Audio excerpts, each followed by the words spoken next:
Hi students, so welcome to online class. So today we are going to discuss about chapter 6 control structures. In this lesson we are going to discuss the last heading jump statements in Python. So in the last video we have discussed up to nested loops. So now we are going to discuss about jump statements in Python. So what is mean by jump statement? The jump statement in Python is used to unconditionally transfer the control from one part of the program to another part. So the same definition I think you might have seen in control structure, but there is a difference between jump statement and control structure. Jump statement means unconditionally transfer the control from one part of the program to another part. But control structure means we are going to jump from one part of the program to another part based on the condition. But here there is no condition. So without condition, transferring the control from one place to another place in the program. Right. So this jump statement is achieved through three keywords. Three keywords are used to achieve the jump statement. What are they? Break statement, continue statement, and then pass statement. So last year itself we have studied in C++ break and continue. The same thing is given in this Python program, but pass is a different jump statement we are going to study in Python. So first we discuss about break statement. Break statement terminates the loop containing in it. Wherever we give the break statement, for example, whenever we give the break statement inside the while loop or inside the for loop, whenever we reach the break statement is used to terminate the particular loop. See here they are given. A while loop or a for loop will iterate till the condition is tested false. So while and for is an entry check loop. When the condition is true, it automatically executes the body of the loop. So but whenever the condition becomes false, it does not execute the body of the loop. But one can even transfer the control out of the loop with the help of the break statement. For example, whenever we use the break statement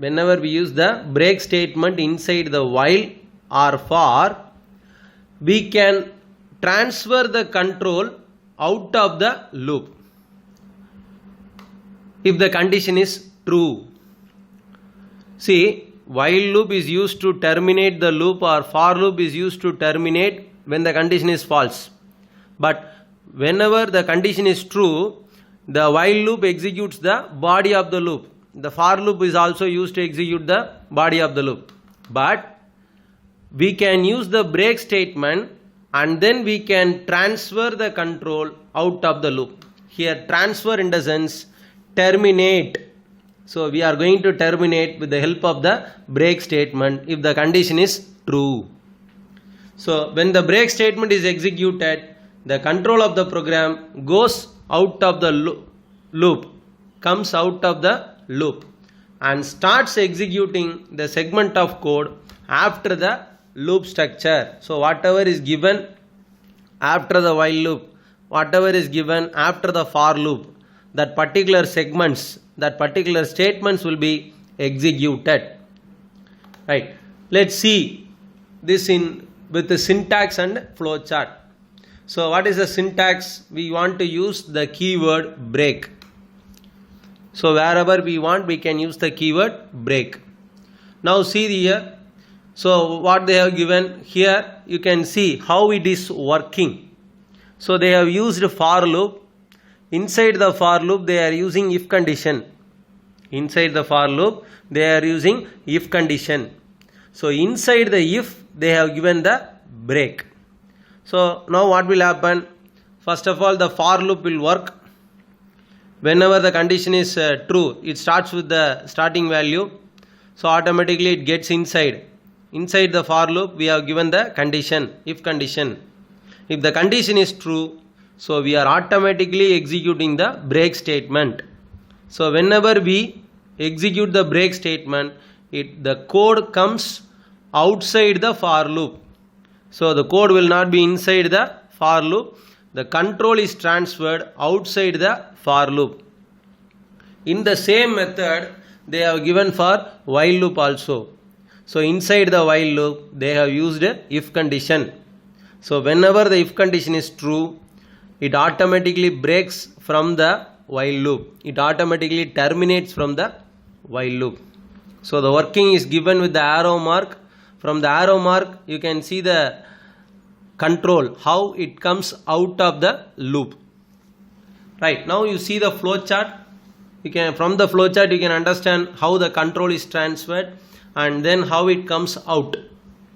See here, whenever the condition is true, we are going to execute some statements, but that particular statement is containing the break. So whenever it contains the break statement, so automatically it exits the loop. So that's why here it is shown yes. So whenever the break statement is executed, whenever the break statement is working, so it automatically exits from the body of the loop. But whenever the break statement is not executed, see here, no.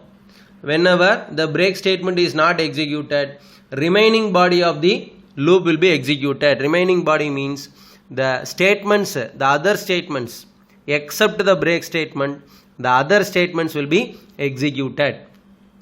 Can you understand, pa? Again I will repeat. So whenever we enter the loop, the condition is checked. When the condition is true, body of the loop is executed. Whenever the condition is false, it comes out of the loop. But whenever the condition is true, body of the loop is executed, but inside the body, whenever we have break statement, so it automatically exits the loop. So whenever we come with the break statement, yes, exit the loop. When there is no break statement, so remaining body of the loop will be executed. Right, now we can see in a program illustration. So they have given a program to illustrate the break statement. So they have given the string. What is the string? Jump statement. Jump statement. So this is the string they have given using the for loop. We are going with the if condition. If word is equal to E. So whenever we are going to print this particular string, jump statement, whenever we reach the character E, we should break the loop. But whenever it is not reaching E, so now what will happen? Whenever it is not reaching the character E, so automatically we want to print the word. So that is the program. So here, whenever it reaches the character E, it automatically breaks from the for loop. So it does not go to else part. Whenever it reaches the character E, we are exiting from the for loop. So till the character E is reached, so automatically it is printing character by character. So first J is printed, then U, then M, then P, then space, then S, then T, then A, then T. So statement, you can see the character E. So whenever the character E is reached, it comes out of the loop. So when it comes out of the loop means, what is the next line after the else part? What is the next line? Print /n, end of the program. So this particular line will be executed. Right, now we can copy this coding. So now we can see in a practical manner. Let's see in a practical manner. So open Python program. So when we open the Python program,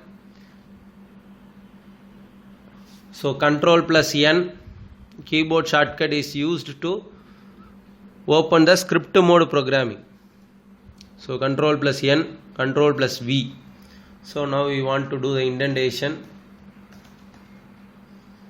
So after this, so when I press control plus S,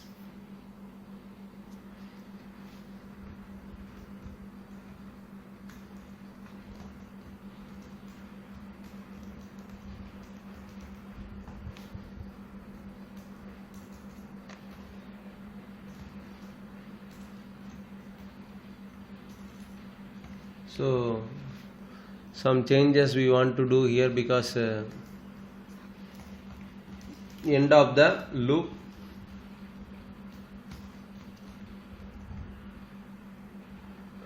So slash n, end of the program. So after typing this, save the program, control plus S, select the folder. Already I have saved in D:, programs. So after this I want to type the break statement. So already I have saved. So after control plus S, so when I press F5, so I have left out some space here. Control plus S, F5. So some mistakes are there. So indentation is very, very important. Right, now F5.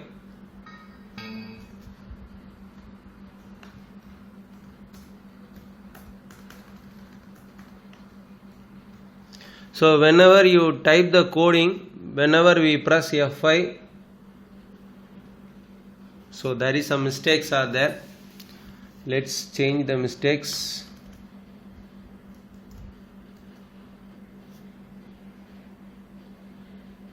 Right, I think we got the result. So you want to understand here very clearly, whenever we type the program, the indentation is very, very must. Indentation means the if condition should be nested inside the for. You can see some space between the some space between the for and if. So this is called indentation. You might have studied in 5th lesson itself. So some space should be left out. For that we want to use tab key. So indentation is very, very important. So keep it in mind. Follow the indentation properly, otherwise it shows error. For example, see here, after the else I have not yet given space. When I press control plus S, after that when I press F5, see here what is the error it shown. It shows expected and indented block. So this error occurs in this print statement. So here you want to press tab key. So whenever you type the program correctly, save the program. Compulsorily you want to save the program, control plus S, F5. So now you can see here JUMP, then space is left out here, STAT. When it reaches the character E, so it is not printed, it is breaking from the for loop. So when it breaks from the for loop, what is the last line of the program? End of the program. So that is printed on the screen. So I think you might have understood this break statement. So we can end the class. Thank you, students.